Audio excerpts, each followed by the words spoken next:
Hi Naz. I call you Naz, but you have such a beautiful name, Nezihe. So lovely to have you with us this evening. And whenever you and I are together, we invariably talk about your beautiful mother. Your mother was just statuesque. She was just such a good-looking woman and a very powerful personality. And I met her the first time with Nahid Asfar, Kamal Asfar's wife. And they both started this boutique. And they were trying to do this, reviving a lot of these UP exotic clothes and block prints and all kinds of, kind of embroideries, which really is so important for us to keep all that going. Anyway, they had started that, and one could see people wearing it at weddings. It really took off.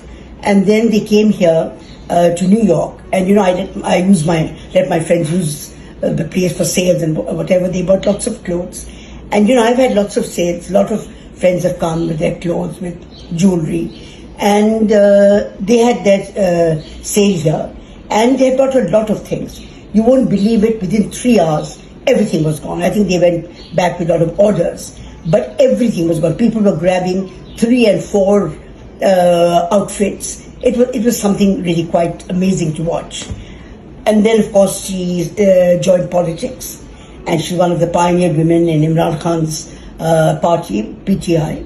And then suddenly one heard that she was assassinated. It was such a shock. But you have to tell me, because I was not in Pakistan then, so you have to tell me what happened. First and foremost, thank you so much for having me over at your house. It was a lovely dinner that we had, and always lovely to be in your presence. Speaking of my mother, she was definitely one of those people who lived in moments, and she had her phases.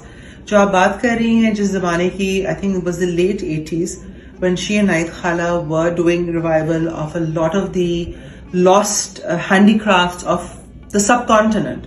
I wouldn't say Pakistan or India or that Awadhi culture is one thing, but the subcontinent, they were doing a revival of that. And yes, Rana auntie and Najmuddin uncle were in DC. I think he was ambassador at that time. Ji bilkul. And wherever Rana went, she always had something. She always, exactly. So this was a great, I think, synergy that the ladies of that generation had, and they would encourage it. And I think to date, Rana auntie is doing a lot of little things that she does.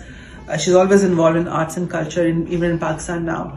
But I remember that show that came to DC, and in fact, I found photographs of that show, and Saks Fifth Avenue was involved. It was a very beautiful, even date. I mean, this was late 80s, so we're talking about 35 plus years.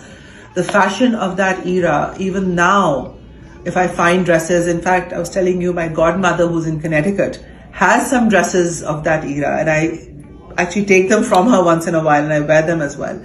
So this is what Ammi would do at that time.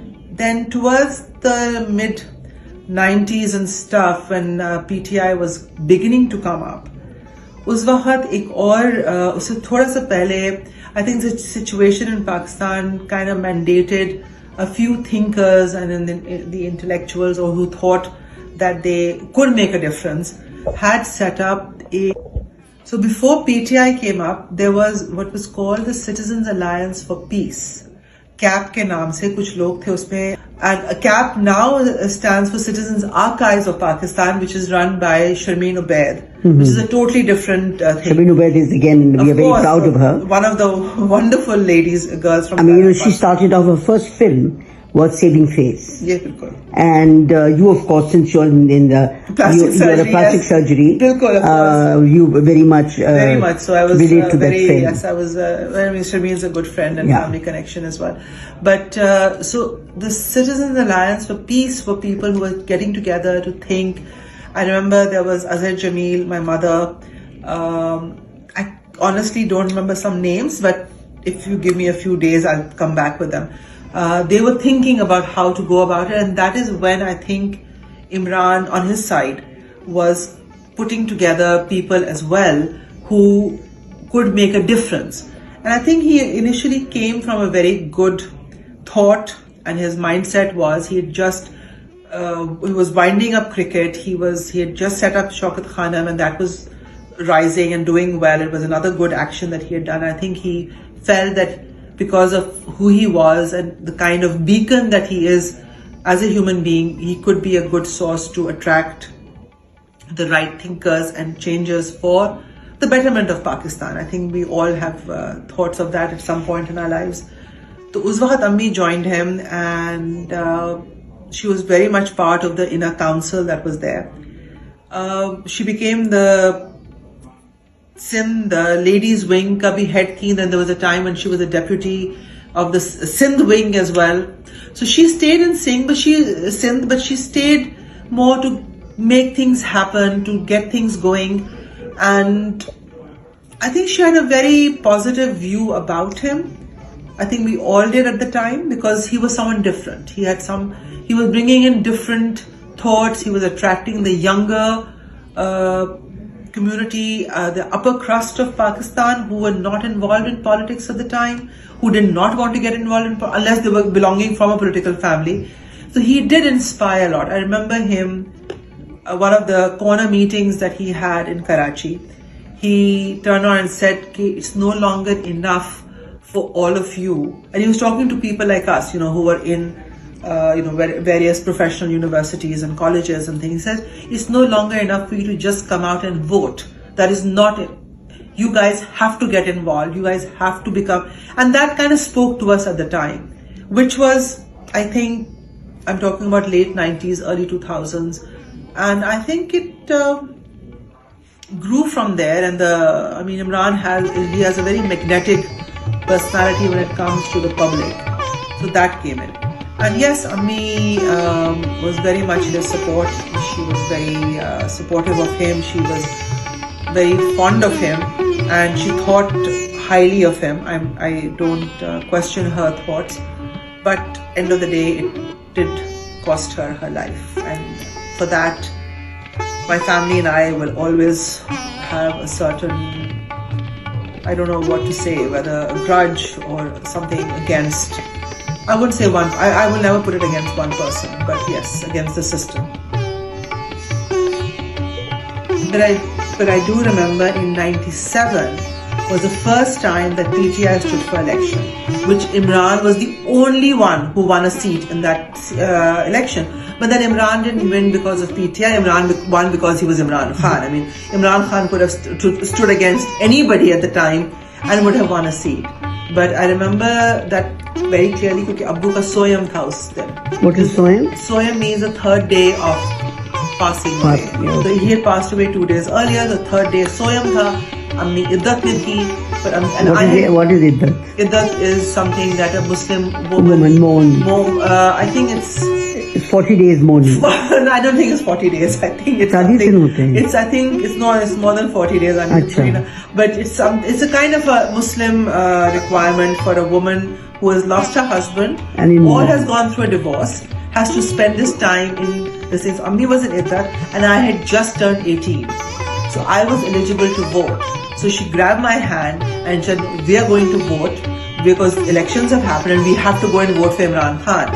So this is how much she was, she believed in it, and everybody who was in the house was like, but Iddat, she's like, what, no, there's no such thing. And even when we went to vote, the people at the booth were like, Zara pa, we were just coming to your house for the dua, yahan se utke hum dua mein aane wale the, and aap yahan aa gayi. I had to come and vote, and my daughter's just turned 18, so I have to make sure that she casts her vote because she has to vote. And she was very, democracy was a big thing for her. Of course. Very fiercely political. Yes, fiercely political, but not the dictator politics that are existing in Pakistan. To do something for people, not thinking of politics for power. Exactly. Even at the time when, a few days before she was assassinated, that was a time when the elections were happening in 2013, and she hadn't filed her papers to be part of any of the elected bodies. And Imran realizes Imran had an accident a few days earlier and he was in bed in Shaukat Khanam in Lahore, and he sent somebody to my mother in Karachi saying that Zahra Appa has not signed her papers for the minority, there's a reserve seat, reserve seats jo hoti hai National Assembly mein, for women from our side of the party, I have to make sure that Zara Appa has signed it because she has to be there, and I need that support, and I need all those people. So I have to make sure that my certain people have definitely made it to the assembly. So I remember this gentleman had come. It was late, I think 11:30, 12 at night in May. It was a hot day, and he made her sign those papers. And a few days later, anyway, before the whole thing happened, her assassination happened. But that was just terrible, terrible. But anyway, she was one of the initial people. Yeah, and she was founding a members. member Yeah. of PTI, yeah. And so anyway, whatever happened is history. But this is Zara's story, and I'm so happy that you were able to add it to my collection of I will send documents. you a video of hers. Yeah. Reciting a poem that she wrote, which is a little bit like Faiz Ahmed Faiz's poem Ki Hum Dekhenge. Yeah. It's something like Please that. do it. But I'll add it on to the. I will send you that. Yes. I will also send you a video of Shima Kirmani reading a poem by Faiz for Amni. He wrote it for Amni way before in the 70s, which she read at one of her commemorative gatherings. Oh. So Shima Kirmani read that. And Shima Kirmani is one of our leading dancers. Beautiful. Yeah. One of the most beautiful human beings you will meet. And if you get a chance. Again, I mean, totally dedicated to doing good for the Totally. people. She's got a heart of gold. Yes. And उनका वो जब dance करती है तो नजर आता है या वो जब किसी के Or full of passion. Her every move is full of passion.